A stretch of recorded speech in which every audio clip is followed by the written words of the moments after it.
Hi friends, मी अमृतास किचनमध्ये आपले स्वागत करते आहे। आज आपण बनवणार आहोत तिळाचे लाडू। त्यासाठी मी इकडे 1 किलो तीळ घेतला आहे।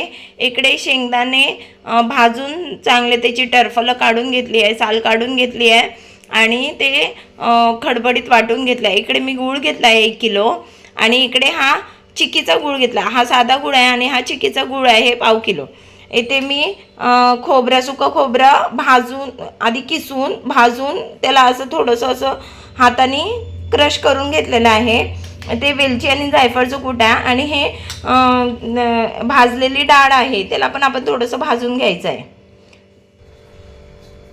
फ्रेंड्स, तर इथे सर्वप्रथम आपण तीळ घेणार आहोत आणि तीळ चांगल्या जाड भिडाच्या कढई, म्हणजे चांगली जाड कढई असेल ना, पातळ नाही, जाड कढई असेल त्यात हे चांगले मंद आचेवर आपण भाजून घेणार आहोत। 4 ते 5 मिनिटं लागतात।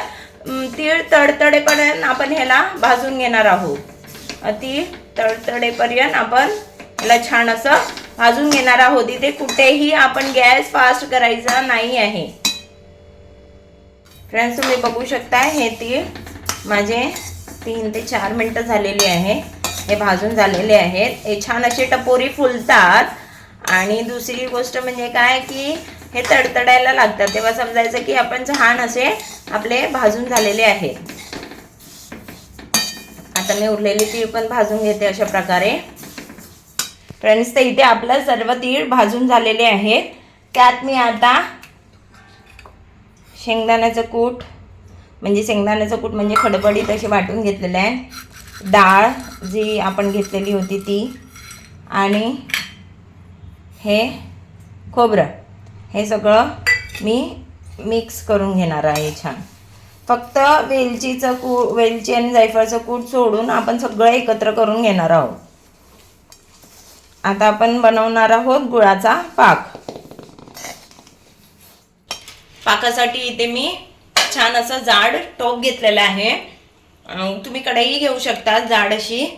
आता मी यात 2 चमचा तूप घालून घेणार आहे। तूप घातल्यामुळे त्याला एक छान अशी चकाकी येते। 2 चमचे मी इथे तूप घालून घेतले आहे।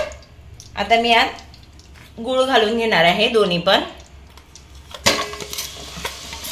यात मी दोन्ही पण गूळ घालून घेते आहे। गॅस आपला मीडियम ठेवायचा आहे आणि सर्व गूळ घालून घ्यायचा आहे। गूळ घालून घेतल्यावर आपल्याला छान हे असं मिक्स करायचं आहे आणि ह्याला फेस येईपर्यंत, म्हणजे थोडंसं फेस यायला लागला ना की आपण तो पाक झाला आहे की नाही ते बघणार आहे। सतत थोडं थोडं ढवळायचं आहे आपल्याला हे, म्हणजे गूळ कुठे लागणार नाही असा साठी आपण हे सतत ढवळून घेणार आहे। आणि चिक्कीचं गूळ आणि हे गूळ एकजीव व्हायला पाहिजे म्हणून आपण हे सतत ढवळून घेणार आहे। आता फ्रेंड्स, मी इथे साधे तीळ घेतलेले होते, तुम्ही पाहिजे तर ह्याचे पॉलिशचे तीळ घेऊ शकता किंवा तुम्ही काळे तीळही घेऊ शकता। काळे तिळाचे पण लाडू छान होतात। आपण ह्याला छान असं मध्ये मध्ये ढवळून घेणार आहोत आणि ह्याचा छान असा पाक तयार करून घेणार आहोत। मी तुम्हाला आता पुढे टिप्स दाखवते आहे काय काय करायचं आहे, म्हणजे जेणेकरून तुमचा लाडू असा छान असा खुसखुशीत म्हणजे होणार, चिकट असा होणार नाही। आता आपण येथे आपण 3 चमचे पाणी घालून घेणार आहोत। 1 2 3 चमचे मी इथे पाणी घालून घेतलंय। पाणी यासाठी घालायचं की जेणेकरून आपला पाक आहे ना तो चिकट, म्हणजे आपले लाडू आहेत ना ते चिकट होणार नाहीत, समजलं? म्हणून आपण इथे 3 चमचे पाणी घालून घेणार आहोत आणि हे छान असं वितळून घेणार आहोत आपण हा चांगला गूळ। फ्रेंड्स, इकडे आपण बघू शकता हा पाक उखळायला लागलाय आणि ह्याला फेसही आलाय। आता आपण हे टेस्ट करून घेणार आहोत की हा पाक झालाय की नाही। त्यासाठी आपण डिशमध्ये पाणी घेतलं आहे। आता हा पाक येथे असा घालून घेणार आहे आणि आपण बघणार आहोत ह्याचा गोळा होतो का। हे जेलीसारखं झालं आहे, म्हणजे अजून आपल्याला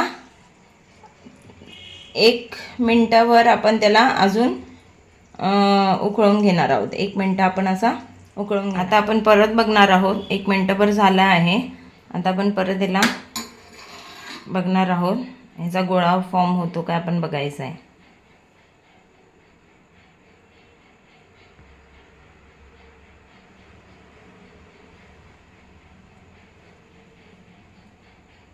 तुम्ही बघू शकता याचा छान असा गोळा होतो आहे. म्हणजे हा लाडू वळण्यासाठी पाक तयार आहे. ठीक आहे. असा पाण्यामध्ये टाकला ना तर ह्याचा टक टक असा आवाज येत नाही. म्हणजे हा पाक बरोबर आहे. जर त्या ह्याचा पाकाचा आवाज म्हणजे तुम्ही जर असा गोळा केला आणि त्याचा आवाज येत असेल तर तो चिक्कीसाठी पाक तसा आपण हे करतो. हा पाक बरोबर आहे. म्हणजे आपण लाडू ह्याचे वळू शकतो. वेलची पूड घालून घेणार आहोत.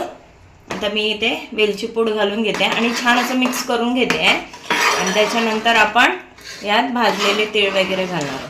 इथे आपण सगळे तीळ घालून घेणार आहोत भाजलेले. ते सगळं मिश्रण आपण जे एकजीव करून घेतला होता ते. आणि हे छान असं मिक्स करून घेणार आहोत. आपण गॅस बंद करून टोप खाली उतरवून हे मिक्स करून घ्यायचं आहे. इथे डिशमध्ये पाणी घेतलं आहे. त्याच्यात हात बुडवून असं छान असं हाताला लावून घेणार आहोत आणि याचे लाडू वळून घेणार आहोत. आपण पटापट आपण लाडू वळून घ्यायचे. जास्त असं पाणी लावायचं नाही आहे हाताला, फक्त पुसून घ्यायचं आहे आणि लाडू वळायला सुरुवात करायची.